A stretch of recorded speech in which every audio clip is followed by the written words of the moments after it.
Welcome back to episode 28 of the Rally Report podcast. We have with us today one of the upcoming stars on the tour right now who's really making a statement out there. Slightly unfortunate that the season's wrapping up when he's in this type of form.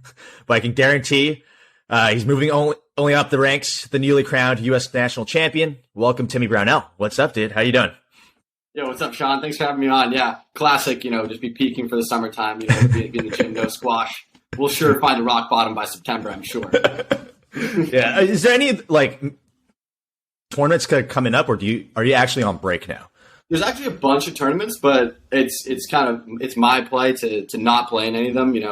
I think I've got a little bit of a longer term focus. There's some of the guys that are a bit more grindy that are going to play in a few of the 10Ks or there's a couple of bigger ones, but that doesn't really count as the summertime. Like the 30K in Qatar, a lot of crushers were in there. Like Victor was in there, Leo was in there, Ali was in there.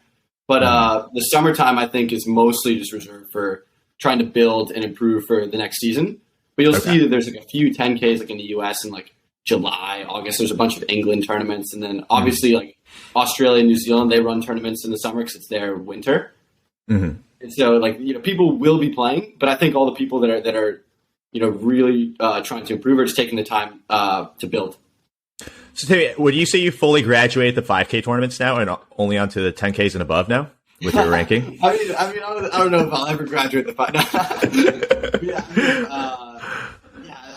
I think the schedule is really fluid and it changes all the time. Mm-hmm. But I think for next year, the way it's looking, I'm going to still be playing the 10K events, obviously. Yeah. But the way the tour is set up is it's kind of people that are in 10Ks and the people that are not. So there's not a lot of 20, 30, and even 50Ks. There's really not that middle level. And actually something, I don't know if you ever got access to it, but Charlie Lee wrote a really good letter to PSA. It was what did he say? It was 3 or 4 pages long, got signed by a couple hundred people. I can send you the document afterward. I'm not going to go find it on my computer right now, but he was talking about the structure of the tour, and he was completely right, where basically the 10Ks are infinitely stronger, and 5Ks even, infinitely stronger than they used to be 3-4 years ago, because the middle of the tour has been essentially cut out. There's lots of major events, gold events, and then there's just 10Ks and 5Ks, right? So I've noticed, majors, you're in the 10Ks. And so the only way that you see any movement between the 10Ks and the majors is when you get maybe 1 or 2 players that go on a run and win 4 or 5 events. And in the past year, that was El Surti, Nawasani, and Auguste. So Auguste was 65 in the world. Now he's 35. Did his level change much? No. Right? El Surti, Nawasani, did their levels change that much? No, but they're up 40, 50 spots. It's because they wanted to run. It's both of those guys, especially too, domestic events and stuff. But Charlie was basically saying, the players that came in second in those events are very close to their levels as well. But they're still because the way that rankings actually work, they're so top heavy. It's just about winning events. And I didn't really understand that in the same way when I first was going pro. Bang, he was telling me he's team. He's I don't care if you get chopped in 5 events if you win 1. He's so don't play so much. Everyone tries to play all these events and come in second round, third round. Mm-hmm. And it just doesn't matter if you win your first round and then lose. So it's just about winning events. And Jesus, that's pretty cutthroat. Well, yeah, if you want to move up, just to get out of the tank. So Charlie was basically saying it's too hard to have movement. And then also on the flip side, if you think about it, people that get into platinums, I'm not going to name the names, but there's a few people in platinums that they just show up and lose, and you can't drop out of them because you show up to a platinum and it's better than coming second in a 10K. So that's kind of fucked because even if they lose, they continue to be in the platinum events, and it's the players exactly. So you're grandfathered in, and so basically, if you can just sniff your way out of the 10Ks for a second, you never have to really fall back into them. You're set. Exactly. So Charlie, in his letter, he didn't mention any names, but he said there were 3 or 4 players, and I did look this up. He was right. There's 4 players that are 50 in the world-ish that have 7 of their top 10 scores are just losing, just show up and lose. Damn. That's not what PSA wants to promote. So I think Charlie was advocating for more everyone to be a little bit more vulnerable. And so if that's expanding the majors, making them a little bigger draw, or I wasn't necessarily a fan of that, but I get what he's saying. You want people to have to earn their spots, and it does make sense from the PSA side. They're not going to really care that much about the Challenger Tour because they should be focused on growing the top line stuff, trying to make scores bigger, right? But Charlie was absolutely right. I'll send you the doc afterward. I mean, now I'm gonna ask. I'm gonna have him on soon anyway. I'm gonna probably message him. Yeah, he's got a lot to say. Good dude. Yeah. On the topic of speaking about the state of the game right now, why don't we kind of go into what's happening right now with the tournament with the PSA?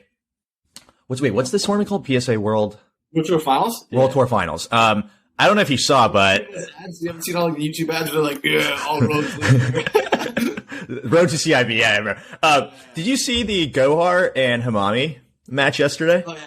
I've been watching a lot of the matches because it's good. Did you see Hammamy's Instagram post that she posted this morning? So I was like, oh god, every part of me wants to just like repost that and be like, just facts. But I don't know why do they hate each other so much? Like I don't know if it's because Gohar's in the States now because she's in Connecticut now. Maybe it's because she's an outsider.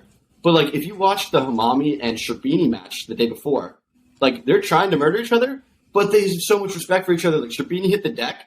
And Hammmamy goes right over there, and yeah, she posted that on one of her photos. Yeah, exactly. Like, and then they're playing, and like they're trying to murder each other. But like, there's a fine line between like, competing hard and then just like being a jerk, like having no respect for your opponent, right? And when you saw Gohar and Hammmamy play, it was clearly the latter. Like Gohar tried to drill her, missed, tries the next rally, hits her. Like Hammamy's not even looking. She like puts her hand up to be like sorry when she's not looking. And then just walks off the court before the referee even makes a call. Like, it's like. What's your opinion? What's your opinion on that? Do you think Gohar was completely at fault and she should have been punished for that? So I think the way the game is called right now, they should give the stroke to Gohar and say warning for dangerous play, which is what they ended up doing at the end of the next game. But it just looked very unprofessional that like she walks off before the call is even made. She stormed off that court. Like, as in, like, that's my game. Not even like, it just looks so bad. It's it is, yeah. Have a little respect. Be like, sorry, okay, go over and, like, be like, go up and make sure that she acknowledges that, like, I'm sorry, I didn't mean to do that. And then the referees also mess this up too. At the beginning of the next game, she comes on court, and the ref's like, warning for dangerous play, next time code of conduct. And then Gohar doesn't stop there. She's like, well, what am I supposed to do? Am I supposed to stop? And the referee's like, yeah, just stop, and I'll make a decision. So then, like, 2 rallies into the second game, the ball comes around, and Gohar does stop and gets no let. So, like, the referee was literally like, no, just stop. I'll give you the stroke. And then he gave her a no let. So, like, it was shocking on, like, all fronts. Oh, my God. Okay. Yeah. Dude, I saw the pictures of how she got drilled. That was, I mean, to get hit by Gohar with how hard she strikes the ball. Yeah. Yikes. Dude, so, did you see the, back in the day, you saw the Cam Pilley video, right? Have you seen that one? So you see where he hits his grow, and it's not even like it's like almost like a white circle. Yeah, I saw that picture. So she had that kind of a mark, right? Yeah. She's like, you see it? It's like a white circle. And like, I got drilled I still have a bruise on my calf, like from Hammmamy at TOC. I got absolutely whaled, and I didn't even have the circle like that. Like, so it means Gohar hit her harder than I got hit, and that was by far like the hardest I've ever been hit by a ball, like, by a long shot. Oh my God. Yikes. Like, he was pissed. Yeah, it is. Dude, also, I always look forward to their handshakes. It is just a slap and then leave the court. I'm just wondering, like, who kicked whose dog like 5 years ago? So, like, I don't know where this all started. I don't know where. Or Chihuahua across the lawn or something to the left, My goodness. Like, they just hate each other. Well, it's funny because I feel both Hania and Gohar are not in the business of making friends on tour, even like amongst others. It's especially amplified between the two of them, but just in general, it seemed like Hania is more opening up in this tournament, but. So I think that's fine, right? I think it's fine to have a bit of an aura about you. Like, if you ever read, like, Laura Massaro's book, she talks about that, like, how that was the difference between Nicole and a lot of the players back in the day, was that Nicole wasn't there to make friends, right? Everyone else is kind of gossiping, taking the tea. Nicole's just there with her team to chop people, right? And I guess that's fine. You're playing for big bucks and, like, world titles, and, like, that's your right. But there's such a line between, like, being a competitor and, like, having no respect for your opponents. And that's what it seems like is going on there. And, like, everyone's guilty of that. Like, you have those people that you're just going to get into pig fights with. But I think at the end of the day, like, say, like, you bulldoze someone and, like, they're on the floor. Like, you did it because it was competitive. You got to go up. Yeah, you got to check up. And you're like, bro, like, I didn't mean to, pancake you. Like, here's my hand. Like, if you want. And if they say, like, screw you, I'm not taking your hand to get up, at least you offered. Yeah. Right? Because then you can say, like, all right, I was trying to be a good sport here. And it just seemed like when it doesn't even enter your mind, you just know they're in a different frame of mind. Like, she's not even I think it's too far across the line. Yeah. Do you have any beef like this with any of the players on tour that you don't mind dropping names right now? I don't have that kind of beef with anybody, but I've absolutely had some like super heated matches this year. But again, which match would you say was the most heated? Oh, there's been a few.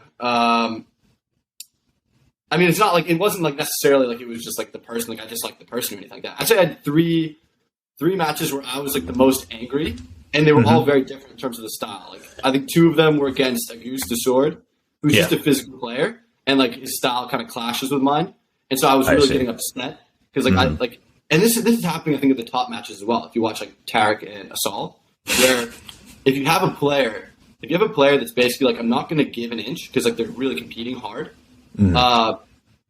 If the other player basically like yields and says like I'm not going to play that way, I'm going to try and play like a little bit nicer. That player just loses unless they're a lot better. Like they have to be like 20%, 15% better on the day. Yeah. So, but if both players are saying like I'm going to play this way, the game descends into like utter madness, right? So it's almost like the issue that we're seeing right now is not with squash, it's not with the game, it's with like the competitive nature of the players. Because you have like imagine like if both players just showed up and they're like we're just going to play with my game, my skill, and like that's like imagine like this scenario where both players are down, like they're not going crazy. The squash is awesome; it's so free flowing, right? Imagine like Rooney versus Kandra; those are the two best examples of the fairest players. I voted for Rooney as the Spirit whatever award because he's by far the fairest player on tour, but it puts him at such a disadvantage. So if both players are like this, the match is amazing. Everyone wants to see it. There's like no lets. Right? If one player deviates, then they just win if the other player stays fair and their levels are close. Right? So the incentive is for the other player to say, you got to match. Yeah, when someone deviates, the other player has to deviate or else they lose. And so that was like, I think I didn't watch the Assault interview after the Moment match, but he essentially alluded to that, even if he might have been the initiator. He said, like, when Tarek, like, when it starts to go this way, I have to stand up to it. Right? Yeah. And he is right. If one of them were to take that stance, the other one has to follow, or else they lose because they're playing for such big stakes. I just wish there was a way. I don't know if it's refereeing. I don't know if it's like penalties. That people don't start with that mode engaged. They should start with like the fairness mode engaged, right? But like they're so afraid of losing. They're so afraid of getting run over, which has happened to me so many times as well. Like I got a real talking to from Gilly back in the day. Where he was like, you're just so nice. Like, you're too nice. You're just getting run over, and everyone's just going to take advantage of that, and you're just going to lose all these matches. And I was like, all right. I mean, you're right. Damn, like, we have to walk the line between being a doormat, which I used to be prone to a lot more, and then just being a jerk. And I feel like a few times this year, like, I almost, in trying to not be a doormat, like, inflamed the situation when another player was, like, really trying to be physical and aggressive. I was like, I'm going to stand up to it and not like be a doormat. But then the match turns into a pissing fest, and like the crowd is like, "This sucks." And I'm like, "That is tough." Yeah, I mean, what are you supposed to do though? Like, if someone's initiating like that, and as you alluded to earlier, you got to fight back. You got to stand up. And the solution is like the easiest solution is if you play with such quality, like no one can really do anything to you, right? You just got to be like, so ahead of everyone else. Exactly. Like if your quality is so high, no one can do anything. But the issue is when people's levels are close. If someone's doing that, you're just going to lose. But so here's you just got to be Ramy. You just got to be Ramy ashore. You got to tip your hat to Asal because Asal literally like when you got to give him credit, he's just more accurate and tighter than everybody else when there's contact. And like all the contact that's as a result, like you'll see, it's like from loose shots. Like Tarek hits a loose shot, and then there's contact. Right? So at the end of the day, you're like, well, I guess it's Tarek's fault because he's not good enough at squash compared to Mustafa, right? Like, But wait, speaking of Asal, I wanted to. Who do you think is going to win today? Ooh, it's tough. So like, I think Asal is when he's on, he is the best player in the world. Yeah, which I think we should almost mention like the Rob Owen article where he's like, let's talk about it. If Paul plays well, no one can beat him. Like it's absolutely false. Like his absolute level is completely lower than Mustafa's best level, right? Or even like Dasuki or some other guys when they play their best, they would absolutely. Be I honestly put Dasuki in that mix if we're talking about just simply absolute best day. Yeah, who is the best ball striker? Who has the best technique? Who has the most options? Hits the heaviest ball, and now has the physical and the movement, which Mustafa has now versus like 2 years ago. Like their highest level is absolutely higher than Paul's. So I don't know what Rob was on about there. Like his argument should be like Paul is like the most consistent, like maybe the toughest competitor. Like he's just going to be like in there. Like his floor is so close to his ceiling. Like he's just a tough cookie, right? Yeah. Like, to say that his absolute level is the highest is completely false. So if Mustafa plays well, like he's going to wipe the floor with him. And like you saw that yesterday. We saw that. Yeah. Ali's that like was one of the goods. Nuts. It's crazy. I've always said the moment Asal figures out how to play Farag, it's over. And yeah. And like how to play Farag was like to not get tied up in like all the nonsense when like the referees are getting mad at Asal and like he's getting pissed and like playing poorly. When I think it was in Alguna when he started winning and he just went like he just put the finger up to his mouth. Didn't say anything during the match. Like he tried to hush the crowd when he won. And like that was a masterclass because like literally like whatever the antics are, like he just has the best swing. He hits the best ball. He has the most options and he moves the best. So if he doesn't get caught up in everything else, which he's instigating a lot, like he just shouldn't do any of that. And I think he's the strongest player. Like like the highest level he can bring is the highest. I don't know if he has the consistency yet. Oh yeah. So are you leaning towards Asal winning today? I am leaning towards Asal. Defending. Yes. And do you also think he's going to dominate next season? Oh, it's tough. I mean, I got to see what's in his milkshakes over the summer. I don't know. Because I think that's been the chatter as of late. Is this guy could actually run away with the tour, considering the trajectory he's on right now. Yeah, I mean, just watching him play, I do think he's the best player. Like he just the way he hits the ball, his swing, and he's like relaxed. He's efficient. He has all the tools to win tournaments again and again and again. Like remember how we were just talking about like it doesn't matter if you like win a couple rounds and then lose.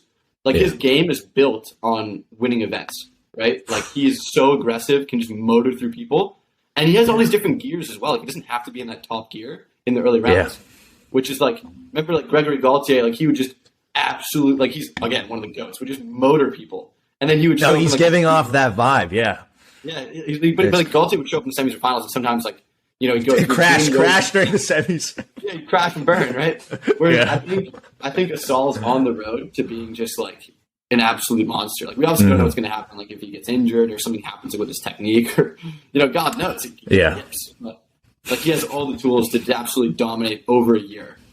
And so I'm actually kind of excited to see what happens. I know, I'm excited as well. I kind of wanted to transition into let's talk about you for a sec here now, because this interview is about you.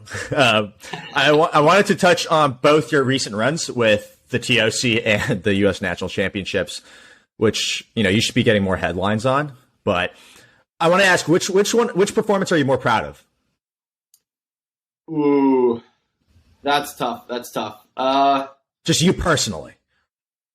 Okay. Me personally, I was more proud of TOC because I played a lot of matches in a row, and that was like one of the biggest things for me personally. I've been working on is like I had the ability to beat a lot of really strong players in one match. Yeah, but I did not have the ability to play a really tough match and play again. Like for like I'd say the last 5 years of my life, right? Like since I was maybe 18. Like I had a couple big injuries in high school, and like I just wasn't able to really find my body until recently. But like I just couldn't back up performances due to like the body I have, and the work I hadn't put in yet. But like at TOC, when I literally like after I beat Quan Lao in the second round, who's an absolute ninja, like he's a beast, and I was like, oh my god, like I think I'm turning a corner. Where like I played a tough match. Do you think that's when it kind of clicked with you, being like? It wasn't like a click. It was almost like it was a feeling of like, oh my god, I can take this. I can take. Because you saw that draw. Like that draw was stacked. Oh my god, that was absolutely stacked. I was on the reserves. I was like 80 in the world at the time. I wasn't even in the main draw, and a few people dropped out, and I was in. And like I played Gordo first round, who I'd never beaten, and we played like a scrap at Harvard Club, which was like dead court, making a lot of hard movements. And I played lap the next day. And after I beat him like 3-1, I was like, oh my god, I don't feel that bad. I feel like I can play tomorrow again, and I feel like. And I was playing a guy that I really rated, and I was like, I think I can play a lot better than that too. So like I was really, and then I ended up putting the best match of the season for me. My best personal match of the season was against Faraz the next day. So like I'd absolutely you would say that was the best match you put together. That was the best I played all year. Yeah. Okay. Without a doubt. Like I was just I really like I probably hit one error like the whole match, and I was just dominating reading and like again he's a player that I'd never beaten. So I'd never beaten. Gordo, I never played Quan Lao, and I'd never beaten Faraz, and I beat them all in back-to-back days. And like the final was a bit weird because it was a new court and everything, and it was a bit adrenaline because like me and Ali were both playing for a huge spot. Yeah. But like those 3 or 4 matches in a row, like it was really cool to see like all the work we'd done. I really did feel like I could play again, and I could play even higher. Like I was like, I can play better than this. Do you go into the Hammmamy match thinking like I can win this one? Absolutely. And like Gordo as well. Like he's someone I do really look up to, and like he came up to me before I played him. Actually, I think it might have been the day before. Yeah. This is hilarious. Shout out to PJ and Joey. But like below the TOC, like everyone obviously expected me to get chopped. And Joey and PJ were like, like we're looking for commentators. Like they essentially were like, after you lose, you want to come commentate. Oh, that's. And I was like, absolutely, but I hope I win. There's a little no faith in me. Right? Like, of course, that's what they should think. Like they want a commentator, but like I was, Gordo came up to me right after that. I think you might have heard it or something like that. He's like, "Hey, bud, like, kid, you're playing tomorrow, same level as the guy you just played. There's no reason you can't win." And then he walked off, and I was like, "Let's go!" Like absolutely. There's no reason I can't win. And like I remember Kareem El Hammmamy, like in the juniors, like he was a world junior champion, and my first world juniors was in Namibia, and I remember Max Reed. I don't know if you remember him, but he's a Penn grad. He was going to play Hammmamy in the team event. We drew Egypt in like the qualies, like the seeding rounds, and Reed was going to match up against Hammmamy, and he was like, I think my game matches up really well with Kareem. And like Gillian just started laughing at him. He was like, yeah, your game matches up well with the world champion. And I love that attitude where you're like, on paper, like no one gives us any credit ever, right? And like you were saying, like how I don't get like headlines, and it makes sense. Like who's going to get excited about like vanilla ABC? Like who's like there's not like a lot of buzz around the young upcoming men's guys right now. Yeah, and you can even say with reason. But like to have the mentality of like, why can't I go kick this guy's butt? Like I'm as fit as him. Right. I've got better technique than him. I think I feel the court better than he does. And just look at all the assets we have. I was like, I think I can win this. And I went on and it's that way. If you really stand up and believe you can play, like that's the mentality that those guys have, right? When they're up and coming, like the young Egyptians coming on tour, they're like, why can't I go win this? Perfect example is Ali Abu. He goes out there and beats Massa twice in a row, beats Sora. He's going. Timmy, I got to let you know, though, there were a lot of people behind the scenes who I was talking with when you and Ali both made it to that qualifiers, that we were saying that either these guys who wins are going to beat Hammmamy. We both, that was kind of called it. It was just like either one of them is going to beat Hammmamy. Just because I genuinely thought the skill level wasn't that different either. But yeah, it's crazy. It's crazy to see the run Ali's going on as well. It's like all of you guys. It's fucking ridiculous. He's a beast, and it's like why don't people believe? It's like the work we're putting in, and again, like I keep hammering this home to the kid, like anyone that'll listen, like this broken record at this point. But like the young kids that are like at the center right now, the U23s are there. There's absolutely no reason. Like right now, if you're 17, 16, 17, 18, your ceiling is completely uncapped. Like there's no reason. You simply have unlimited potential. Right. Like, and in the world right now, like in the World Juniors, British Juniors, our players in the US are as good as anybody. And like the reason, like a big reason why we don't catch up from 18 to 22 is that people write themselves off. It's not that they go to college. It's that they just deep down don't believe that they can like go on and play, and they don't have that hunger. They're not turned on to it. And I think that, like the last 2-3 weeks have been really cool to see U23s at the center get super fired up, and they're like, oh my God, this is sick. Like, I'm fired up. I'll see you in the gym tomorrow. And they're like, absolutely. Like, why can't this kid be a world number one? Timmy, is there a guy who you think from that under 23 that we should be looking at an eye out for? There's a bunch of them. I don't want to like single anyone out. Damn it! I'm not gonna put any pressure on anybody. But like honestly, like there's a bunch of juniors in the U.S. and there's a bunch of juniors as well that are like 15, 16. Well. I'm not gonna name. I mean, maybe I can name them. I don't want to put the pressure on them, but I think you know who I'm talking about. Like in the I think he's U17 now as well. Like there's players that are like 15, 16, 17 that could absolutely be world number one. Mm-hmm. And like there's just no reason why they can't. And we just need to have a shift in the attitude. Like if kids are hungry, kids are curious, like there's no reason why they can't get to the top. And I think that the center here just really helps kids stay hungry and not close that door. Because that's where we're losing the talent is in like 18 to 22, where it's not because like they didn't have the talent, it's because they just closed the door on themselves, right? I see. Yeah. So I think we're doing a better job keeping it open. Wanted to talk. Wait, so I've always been curious when you go on a run like that in the TOC.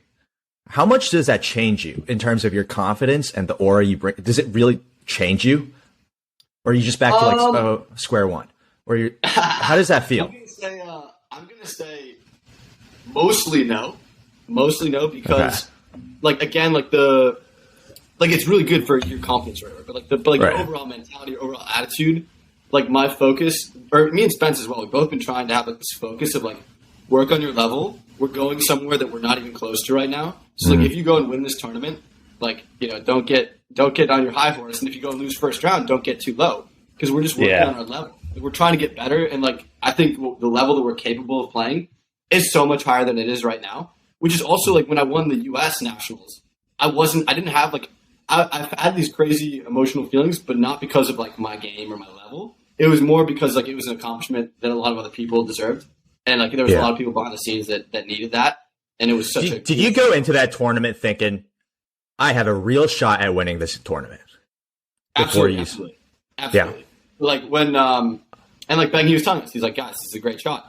No reason why, and like to me and Spence, he's like, there's no reason why you guys can't win it. Like, don't basically write yourselves off. But then like when I did win it, it's not this. I didn't have this feeling of like, oh, I'm the GOAT. You know, it almost felt like, all right. Like, I almost was kind of like I wanted to. Like, I'm like, all right, what are we doing tomorrow?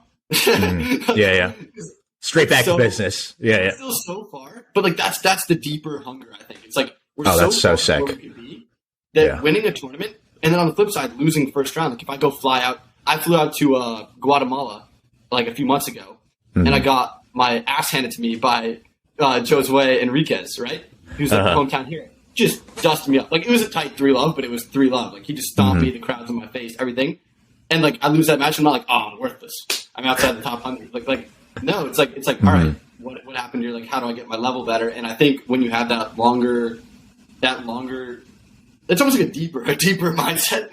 It makes it a lot easier to take the swings on the tour, because there's going to be so many ups and downs, and you're going to be, even if you're the best player, you're going to go and like there's variance. Like stuff can go wrong. The referee gets you at 9-all. Like stuff is going to go wrong, and you lose that tournament. You don't have another event for a month. Like what? You're just going to be a loser for a month.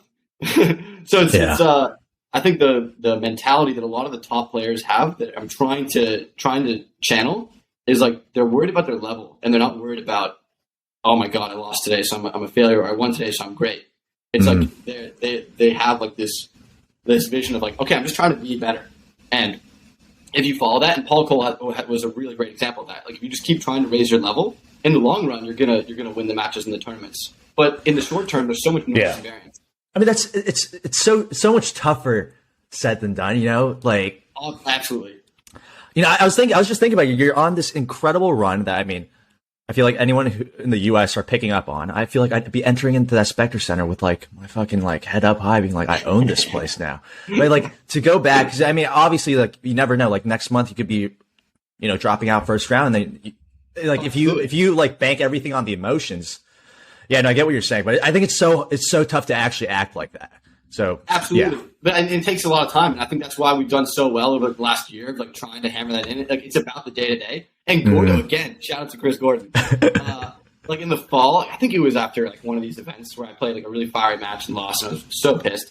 And Gordon's like, man, you're gonna realize that it's not like you don't even enjoy the events the most. You enjoy the day to day and like getting into it and increasing your level. And like that is why I love squash. At the end of the day, it's like it's such a deep game, and that's why I'm into it. I'm not into it for like the fist pumping in your face, winning the tournament. You know, that's like that comes and goes. But like the level, the play, like the curiosity, that's what gets me going. And like Gordo hit the nail on the head. He's like he enjoys the training, the gym, the hitting the balls, working on little things. That's what gets him going. And like if you enjoy that, that's what creates the best players. If you're chasing like that win or that whatever, it's just a short term goal, right? And like you hit that, and then what? You know.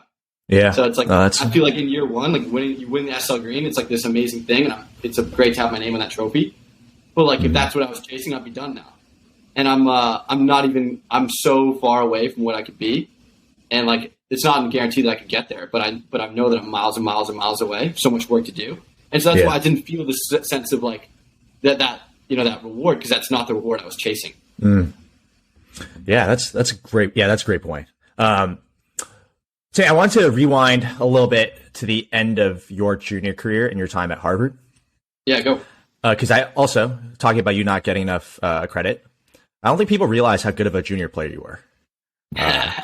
Being that I am like similar age with you, I knew how dominant you were in the under-19s, and I believe you won the US Open at the time, which, to paint the picture, it was kind of unheard of for any American player to win, especially in the under-19s, to win a US Open.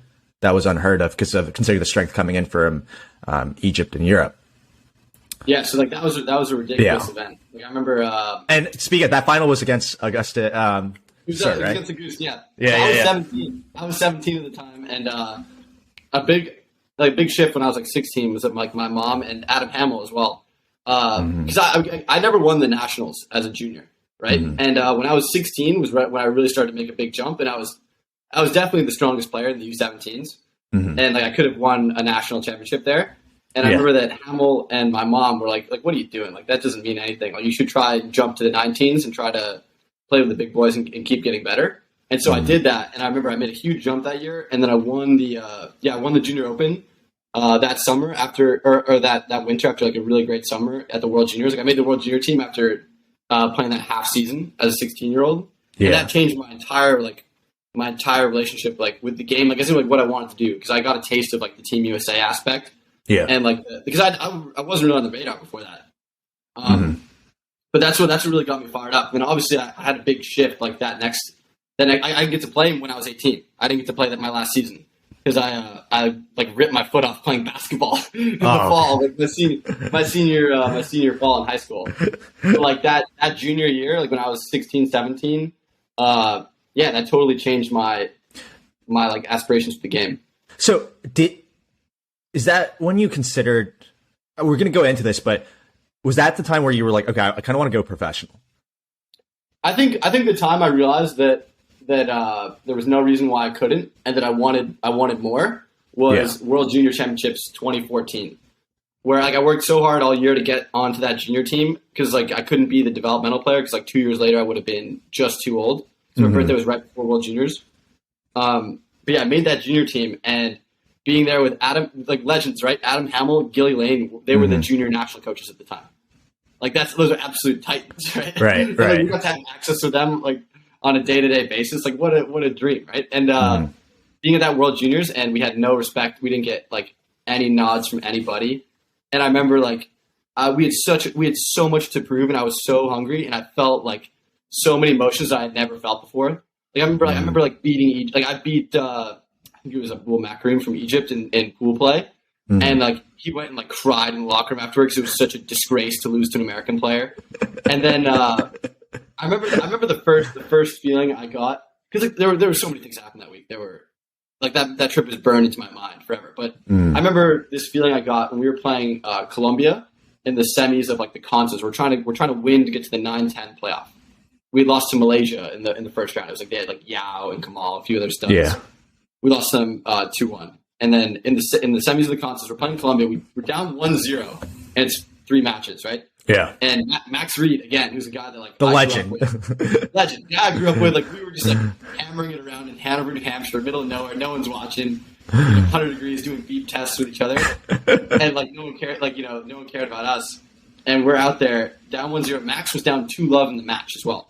And he comes back to tie it 2-all. I'm outside on like there's like this polo grounds. And it's like 85 degrees out. I'm like warming up, and I can just hear the match in there. And it ended up going like 15-13 in the 5th. And I remember thinking like I had so many emotions there. I was like, what is like for Hamill, for Gilly, for like for Reed, for me? Like we don't have we have no respect, and all they wanted to do was see us succeed. Yeah. And Reed won that match 15-13. And I remember, and I was last on. And I remember hearing like the yell inside, and I just knew that he had won. Yeah. And I remember that like it's warm out, and I got like a wow. In my arms. And I had so much adrenaline in me, and I was like, that feeling of like, oh my god, like no one believes in us. We can go out there and freaking win this. Like I wanted to run through a wall, and like I wanted to like chase that feeling. I knew I wanted more of it, and I knew that like there's no reason why we can't beat all these freaking guys out there. Those are the best players in the world. Like Hammmamy was in there, Yusuf Solomon was in there, Diego was there, right? Goose. Those were the best juniors in the world, and I was like, there's no reason why we can't freaking beat these guys. I remember running onto that court and just like blitz them. And we would go, we beat Israel, come 9. It was crazy. That's and then awesome. like 6 months later, I beat Auguste in the U.S. Junior Open final, and I was fourth. I was fourth in our junior team, so I was fourth in the team. Auguste was like the fifth junior in the world. Like he wouldn't even like probably look at me at that time. You know, he's like, "Who's this ant?" You know, and he was correct. I was a nobody. No one even knew who I was. I was playing with two hands on my backhand 3 months earlier. Oh, we'll go into that. We'll go into that as well because I have so much questions. I played the World Junior Tryouts with two hands, and 6 months later, I beat like the number 4 junior in the world, and I was like it wasn't even like for me. I was like, let's freaking go! Like, why can't we beat these guys? And I feel like I just wanted to like get anyone that would listen to be like, why can't we freaking do this? You know. It was so exciting. So that changed my mentality of like what I could do. Because I was just kind of in my school zone at the time. Like I was Belmont Hill. I was focused in that. Then I was like, why there's this whole other world there. I see. Why don't we kind of go into your two-handed backhand? Because back in the day, but I'm sure you've told this story countless times. But I wanted to ask you again because people nowadays might have forgotten that you used to rock that two-handed backhand. I'm curious, what made you transition out of it? Was it always in plan that you were going to? Just growing up. So like my mom's obviously like a very strong coach and she has like almost a flawless technique. Yeah. But she also didn't want me to get like that burnout, like just like have this like completely overcoached product. So she let me play like the way I would play and kind of like tried to guide me. So like my technique wasn't that bad. I just had two hands on it. Right. And so when I was like 16, I was like 16 and a half and I was still playing that whole season with two hands. And I basically started to get like a little bigger, a little stronger, a little sweatier. So like I didn't have as much grip on that hand. And so it naturally started to be like there was no conscious transition. It was like in matches at big moments, I would start to play more with one hand because I was like, I don't want to slip when it's like sweaty. And I was like, in big moments, I started playing more and more with one hand to be like, I'm just going to be more controlled here. I don't need such a big, and I had less time. I was volleying more. And so like my style started to like favor the one hand more. So I started playing less with two hands. Just like literally match to match, wasn't conscious at all. And then like by like that summer, I was just playing with one, and I was like, what did I just do? So it was like literally from like April to like that's August, crazy. Playing with one hand versus two hands. That's crazy because I always thought the way I pictured this whole thing planning out was like that someone came up to you and was like, Timmy, now we're going to transition you into the one-hand backhand beginning today from practice. And so it just naturally came to you that you slowly just dropped that hand out of it. So like the way my mom was coaching me was like she would make sure, like if something was wrong, she would have fixed it. And like my backhand technique back then was better than it is now.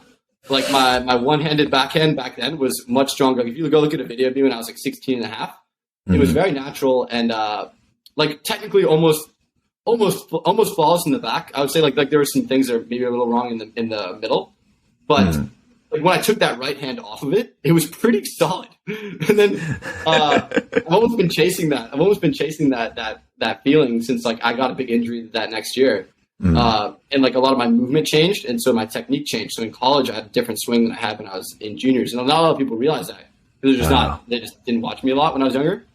But like. Yeah, like so, like someone like my mom was like kind of almost horrified by my swing in college. Even though it wasn't that bad. It's just like it was definitely not. It was definitely flawed. Well, also I wanted to mention something that I found really interesting. It was during I think your semifinal match in the U.S. National Championships. I think Paul Asiante was commentating your match. I don't know if you went back and looked at it, but he said something where he was like, "The funny thing about Timmy is his backhand's probably stronger than his forehand." Do you agree with his statement? Is that true? I absolutely used to. So my backhand was absolutely stronger than my forehand for my which is crazy as a left-handed player because you know the classic narrative of So I would say up until I was like maybe 20 or 21, my backhand was absolutely stronger than my forehand. But I had so many like weird injuries and my body was so wrong in college that like it changed the way I approached the ball. So my backhand got more pushy, like more like like the alley backhand, more pushy and army. Versus like the Suzuki one was more compact and snappy. So I used to have like the snappy backhand, and then I went to the push one, just because of my body, like my feet, and I didn't know that's what I was doing because like I wasn't I wasn't that locked in, and so at that time my forehand was better, and now it's kind of a mix now. Like there's certain things about each side that are better than the other.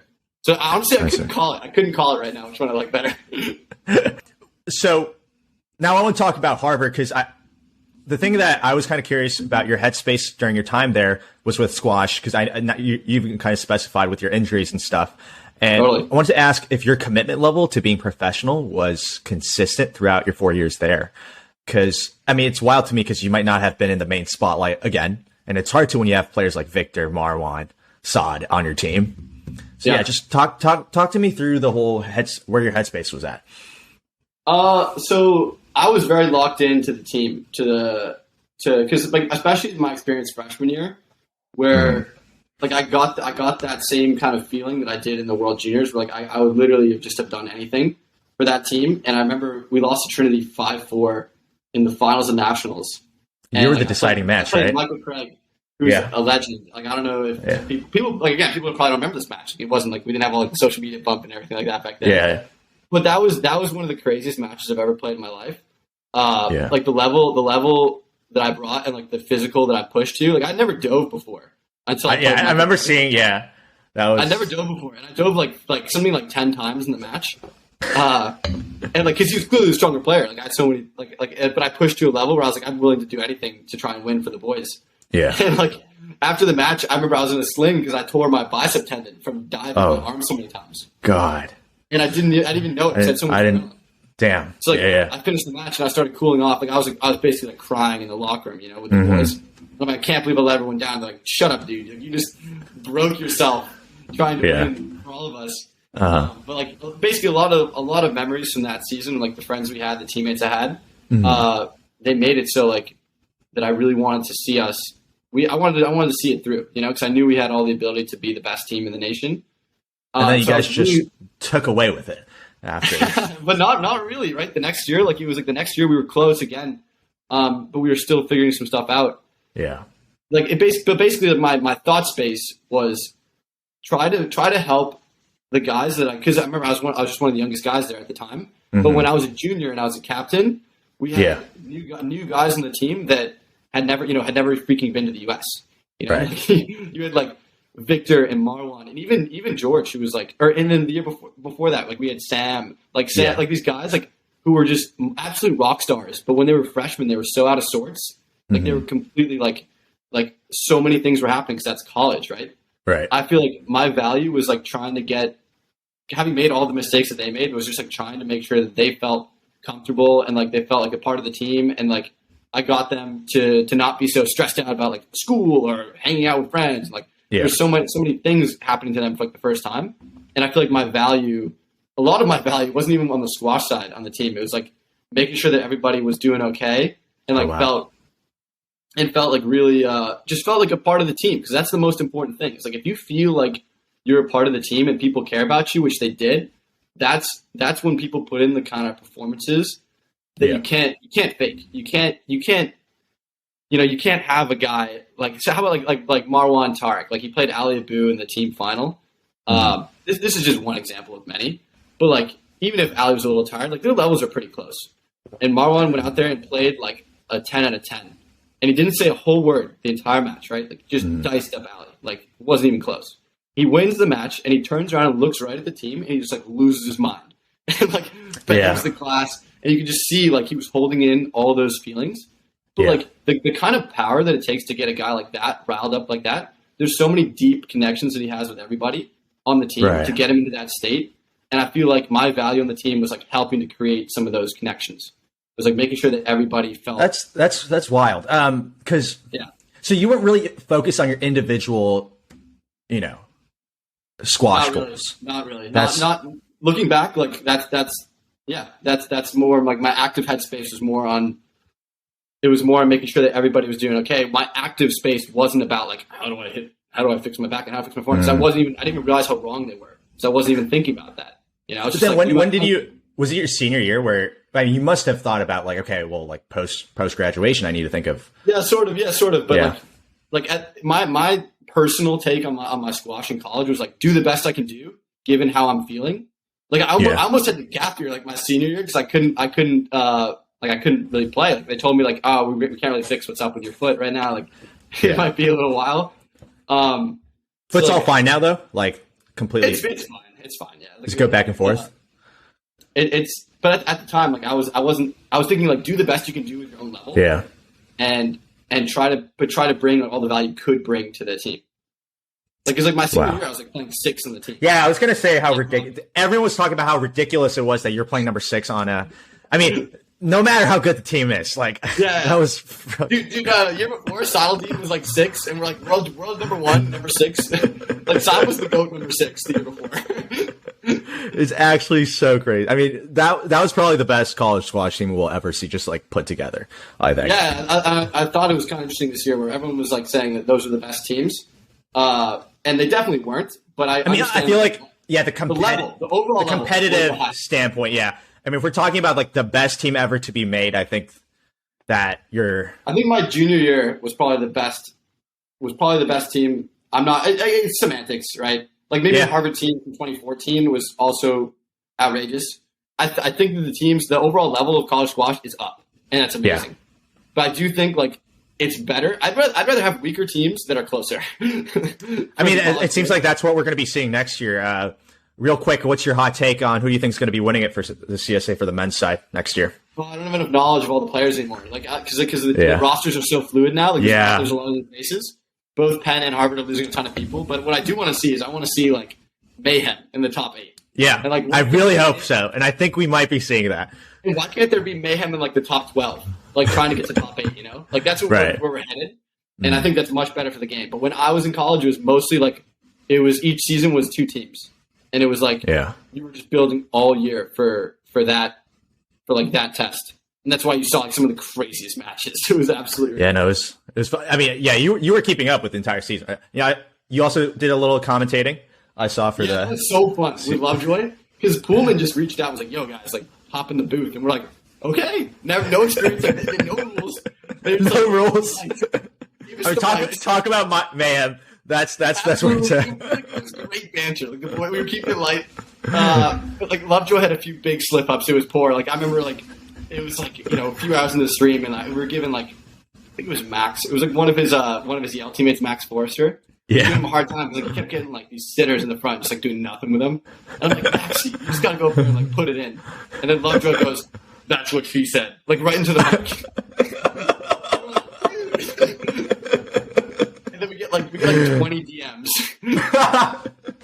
I didn't realize. Yeah, exactly. So fun. Yeah, I was really upset about that stream because they didn't have a live chat going on. Yeah, I needed some banter in the live chat. That was fucked. They need to fix that for next year, or I'm gonna be revolting. They need to put the live chat. We finally got to understand what like Joey and PJ mean when they're like, "So we got word from the technical team." Like we get like a DM from someone being like just telling us something about the match. We're like, "We've gotten word from our technical team here on site." That's so funny.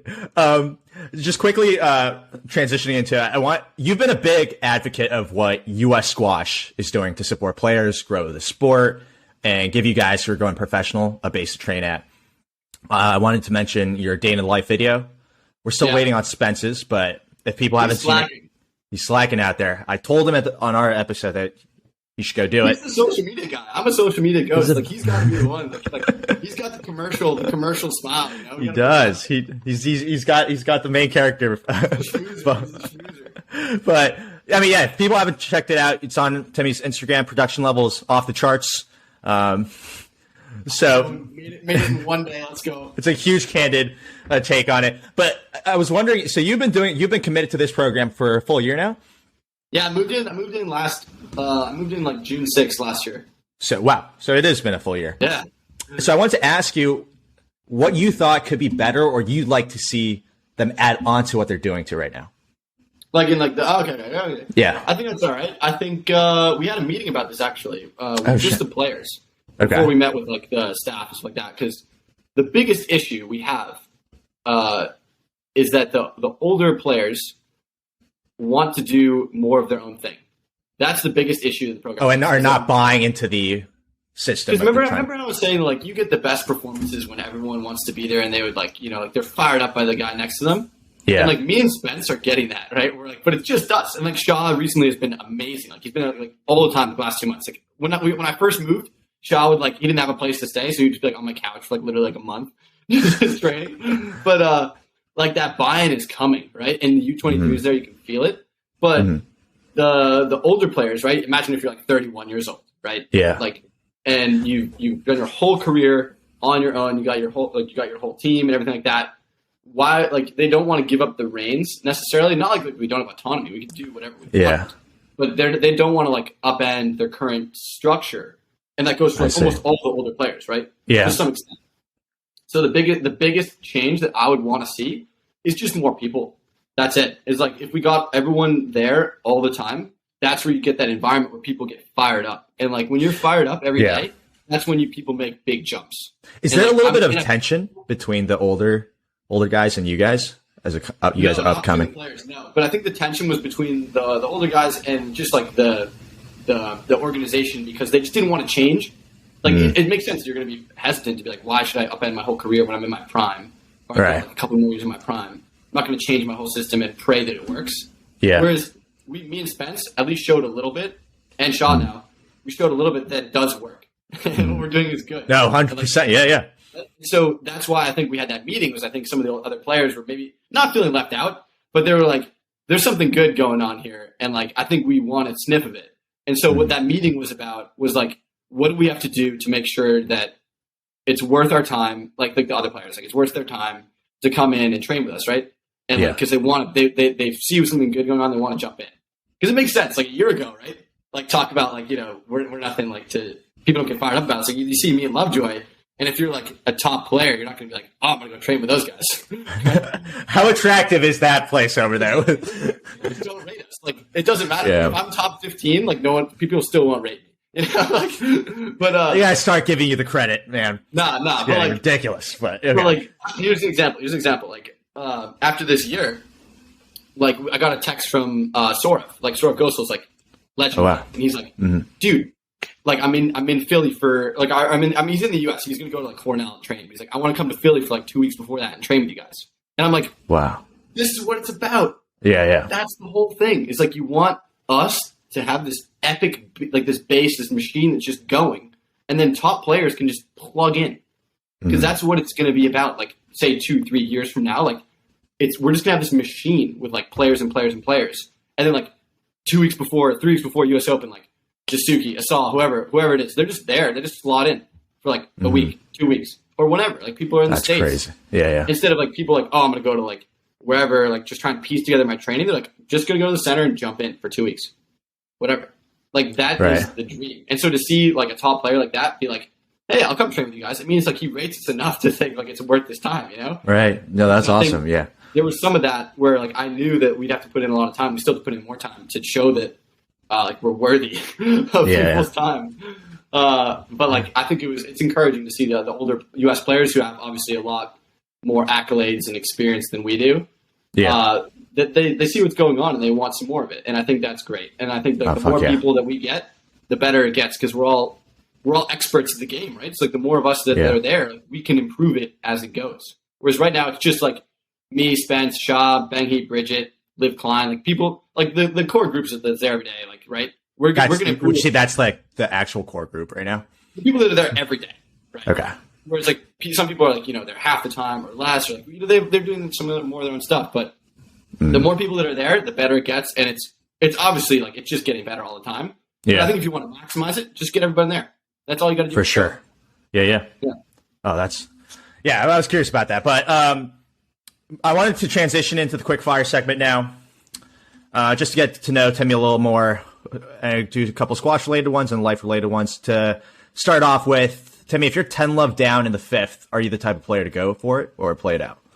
Yeah, I don't know what that. So you asked that question. I don't know what that means. Like, if you're 10 love down, like go for it. Isn't like they serve it to you and you hit the nick, or is it like they serve like, you play the rally and try to win? Because I was like, I don't know what that means. Like, you're down 10 love, do you go for it? It's like if you're down 10 love, you're just gonna play the rally and try to win. You're not trying to get bageled, right? So, like, are you gonna take the chance? Say that. No, I'm not going for the nick. I'm absolutely not going for the nick. The guy gives you a terrible serve right on your racket. Doesn't play the rally out. I'm gonna be a rock, and hopefully he like throws me a bone. Okay. And what are your thoughts on best of three? I like it because I wouldn't have it be like the mainstay, but I do think it's a nice change of pace and lets players play a lot of days in a row and put in good performances. Like Canary Wharf was a great example. Those matches were tough and really high pace. And then at the end of the tournament, like there were some amazing matches. Like Dasuki was a beast, Mazin was a beast. And you had some different upsets. Like Victor beat Paul. Like, and the world exploded for like 2 days. Crazy, Until Mazin then like hit 33 nicks against him like the next round. like that's the buzz that you want. Like, and 2 or 3 gives more chances for buzz, which I think is great. Do you agree with what they're doing? Where in the final, though, you go back to best of 5? Because I think a lot of the I like that because like the final it's like literally imagine like you're going to go watch the matches. You get tickets for like that one match, and you want to see like at least like 45 minutes to an hour. And like imagine like you go get tickets. Say it's like a women's only event or something like that. You just get tickets to see the final, and then like Amanda chops this person to love in 18 minutes. Mm-hmm. And you spent like $100 on a front row ticket and got like drinks, and you didn't even finish your freaking beer. Like the match is over. Right? It's like that's fair. You don't want that to happen. You want there to be the best, most exciting matches with exciting results. And I think having the mix there, like when there's just one match in the final, like you want to see that happen. Like a good example is like the best of 3 there with Ali and Mo 2 days ago. Yeah. Well, they basically just kind of like threw the match. Like, I have my thoughts about this tournament, which sold out crowd, and they're just sitting there like, what the hell do we even do with this? And Trebagi's like laughing and guessing, and it's like that's what he should do because like the match didn't mean anything. But like, imagine being that whole crowd. Like you're that kid that like you could only go that day. You're like that 8-year-old who doesn't have like YouTube because he's 8, and he's like. And you came to go watch like your hero that you look up to, and then you see that for like 20 minutes. Like the match was like 18 minutes. I mean, and, like, they have every right to not try, but like also, I don't know. Right? We want to avoid things like that. And this happens with this tournament every year. There's 1 or 2 matches where the players just don't give a fuck about it because it means nothing. Out, maybe you should just be done. Like those rubbers are gone. But like I think it does matter because the prize money they pay out every spot. So it's hard to say. Yeah. Or like they need to make, I don't know. I don't even know a solution to what. You know what I'm saying? Those matches were done, and you don't want the crowd. Like, how do we turn it into a great spectator sport? You ever see an NHL game where they're not busting their ass every second? No. Right? Yeah. Even if it's like the last place team in the league, like they're still gonna like throw some hits in the crowd. Yeah, I think Joel Macon when he beat Tarek when they both were like not qualifying. The guy came up and then he's like, "What was the motivation?" He's like, "Cash, baby, cash." Like, hell yeah, facts. So sick to see the prize money there. Like it's like $200K each draw. Unreal. Yeah. Okay, what are your thoughts on doubles? Softball doubles. Which doubles? Softball. I like it. It's a good game. Lovejoy and I played at altitude, so it was a bit more hacky. We played at the Pan Ams in Guatemala, but I like it. I just don't think like if I was a businessman, like I'd want to keep all my resources towards growing the top end of the game in the singles. Like I'm not going to devote time to growing that side when you have so much work to do. Yeah, I would say try and blow up your best product, which is the World Tour singles. Yeah, and then when that's blown up, like go for the caviar, right? Yeah, but like we have so much work to do on the main stuff.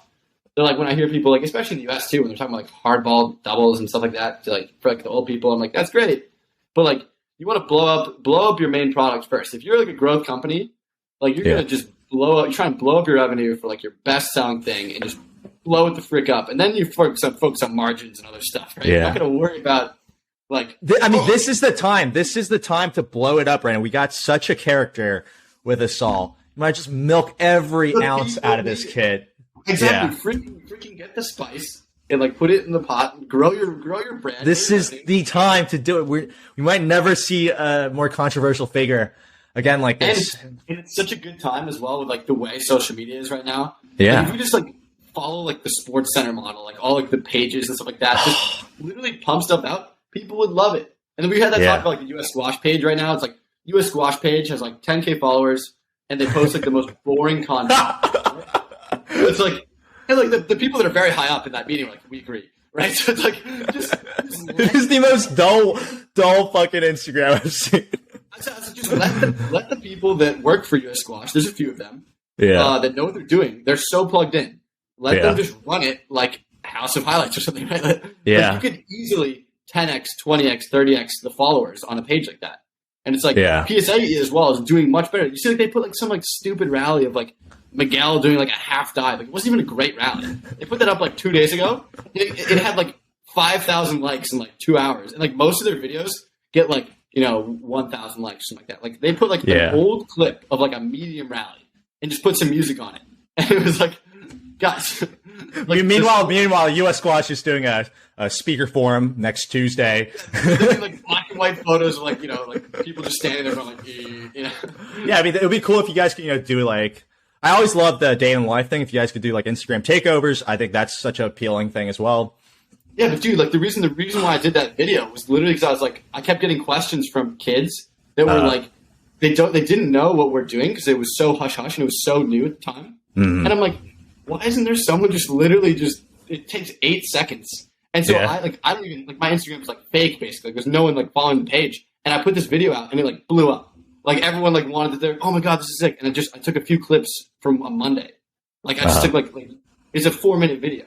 Yeah. And like imagine what people could do that know what they're doing and like have a bigger audience. Like people want that kind of content. And I put out that video because we weren't putting out anything like that. And all these younger kids just need to see it. Even old people, like they want to get fired up. But I was like, literally, I'll just put that video out there. And now all these young kids, if they want to see it, can see it. And questions are answered. Questions are answered as well. Exactly. They're like, that's what it looks like somewhat, Right. Go ahead and swipe back to the doubles thing. Who would be your ideal partner for your doubles? Mixed or just for both? For both. Anyone in the world or national? Let's do. I want to do both. One man, one woman. For anywhere in the world or anywhere in the world? Anywhere in the world. Ooh, all right. That's tough. I think I'm taking Dasuki on the right wall for the men. He's just an absolute animal. Like slots Knicks, be sliding around the court, we'd be a menace. And then women. Yeah. Good pick. Ooh, I kind of want to say Hanya for the court coverage, but I'm thinking now. Because she doesn't have like the softest hands. Like, you want someone that can absolutely like gunsling, like who can snap the ball, right? But they got to be able to move. I'm trying to think. I think I'd probably go Hanya. I'm going Hanya. Okay. Just because she can slap the ball and move sick. She moves, yeah. You take Sherbini, like, she'd be chopping Knicks, but probably isn't going to move great. She's probably make you do the work for the moving. Exactly. And then Gohar just like, she just grips the racket like a club, like on the right wall. She's not going to be able to hit the drop shots. Or who knows? She could be nailing you as well. She could be nailing. If I played with Gohar, I'd play double backhands. Like I just let her on the backhand. Yeah. But, that's funny. Yeah, I go with Hanya there. What? I mean, I think this is a very relevant question to you. What are your thoughts on commentators for squash right now? Like PSA, I think PSA are doing a fine job. Like I think obviously I'm not gonna name names, but some of them I really enjoy. So others I don't enjoy as much. Okay. I think what we can really improve is like with smaller events like college matches, things like that. Like having me and Spence on just for like that just goes to show that like they didn't have anybody. And like we just like bantered around and people were fired up. Like we were getting messages being like, that was amazing. And I'm like, well, the bar is so low. So like if we just do anything, like they'll get into it. So it's like I think we can make events a lot more interesting at all levels with like some people that sort of know what's going on and like want to have some banter. Like you do not want like the old school, like, this player, like, oh, poor technique there. Like, you just don't want to have this negative, droll, like new people just don't know what's going on. They don't get excited by that kind of tone and or commentary. Yeah. You hear like the Hornets commentators, like that's amazing. Right. Like, I need more of that. Who's one person you'd like to see in that commentator's booth though? Ooh. If you had to pick. On the PSA booth? Yeah. I feel like there's not enough data here because I want to see like there's people I want to see in action. I kind of feel like we need someone goofy. We need someone goofy. Any players on tour that you think would be goofy enough? I'm trying to think right now. I mean, like besides Lovejoy, obviously, like he needs like a muzzle on him, so we can't put him we can't put him in there. I'd really like to see Mazin. I would love to hear Mazin. Oh, he does not hold back. He does not hold back. He's probably a hilarious guy, and his take on the game is hilarious. Yeah, like, and also like a lot of these top players. Like if you saw like Rami, did you see Rami before the Guna final when like they brought him over to like have like a little interview after he's like singing a song? Yeah, and they're like, Rami, like, what do you think about like the state of the men's game right now? And he's like, well, I'm very excited about it, but to be honest with you, I think maybe we should play to the front of the court more. As in like translation, saying like everybody. No one has touch right now. It's like absolute hack fest out there, boys. I actually do remember him seeing this. That's so funny. Maybe if you can to the front of the court a bit more. I don't know.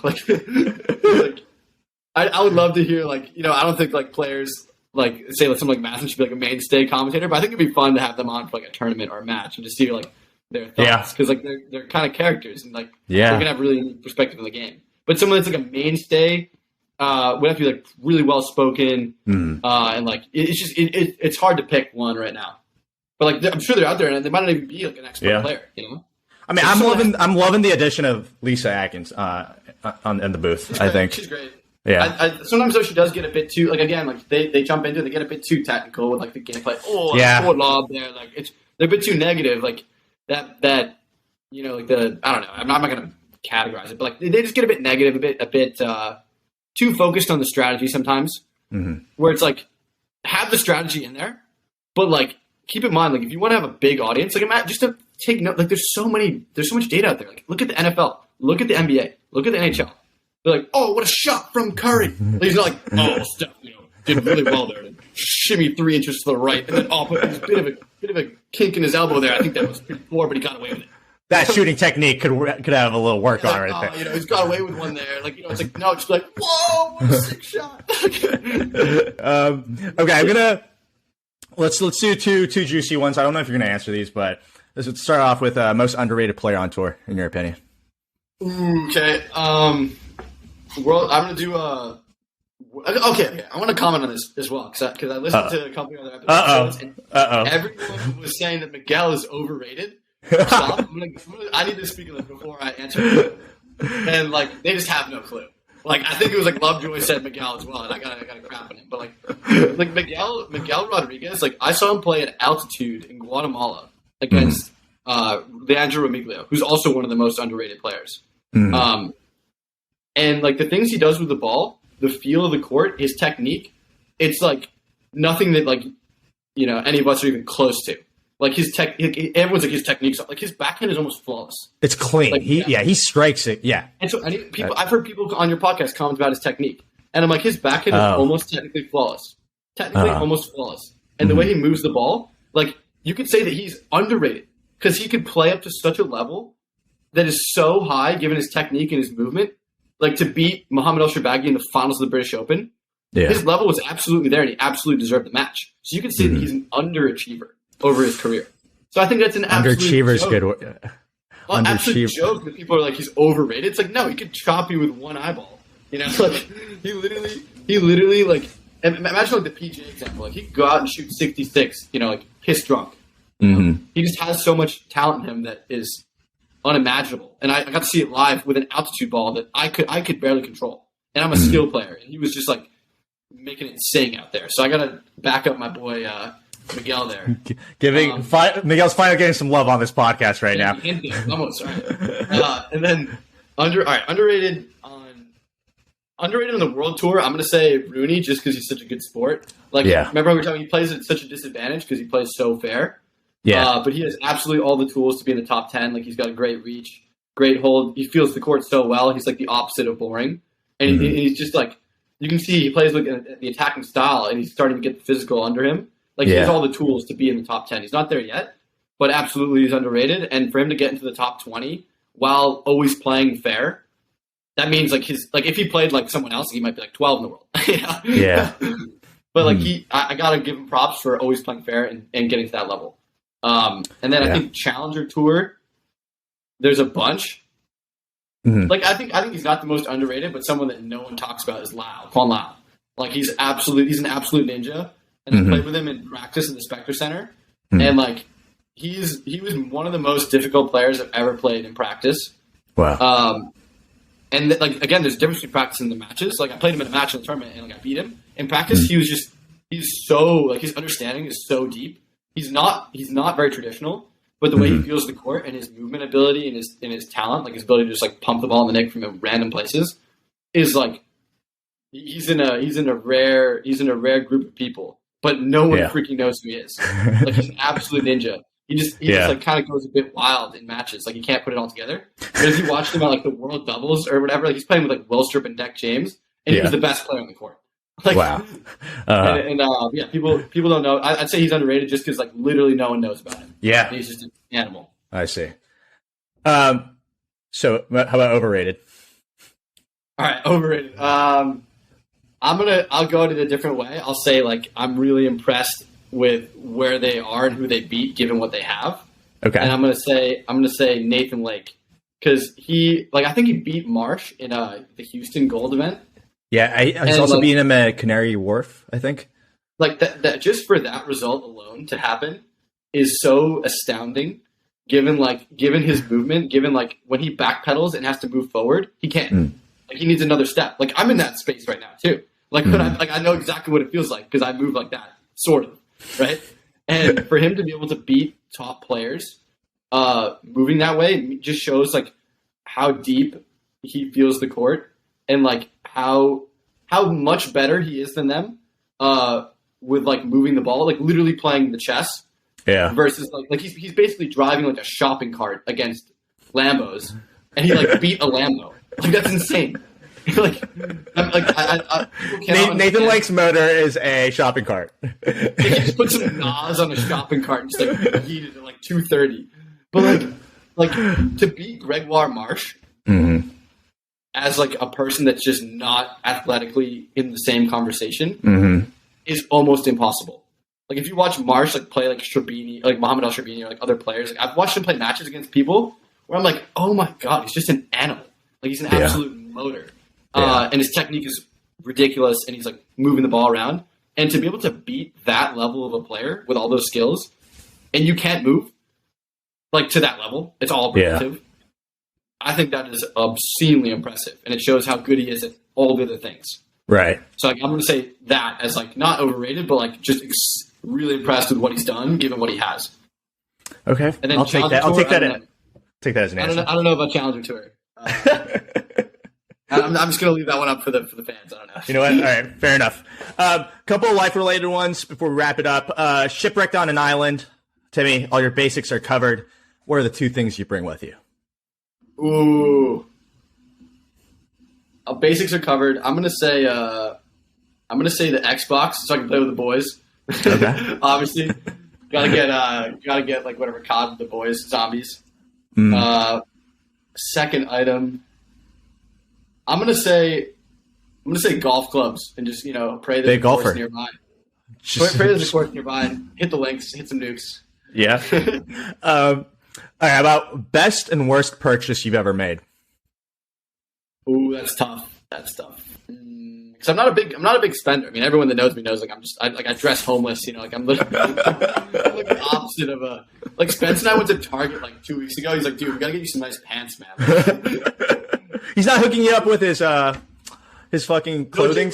No J Press. That is foul. That he's not hooking you up. We're not in that category. They But yeah, like literally, he's like, nah, dude, it's time. We gotta get you some stuff.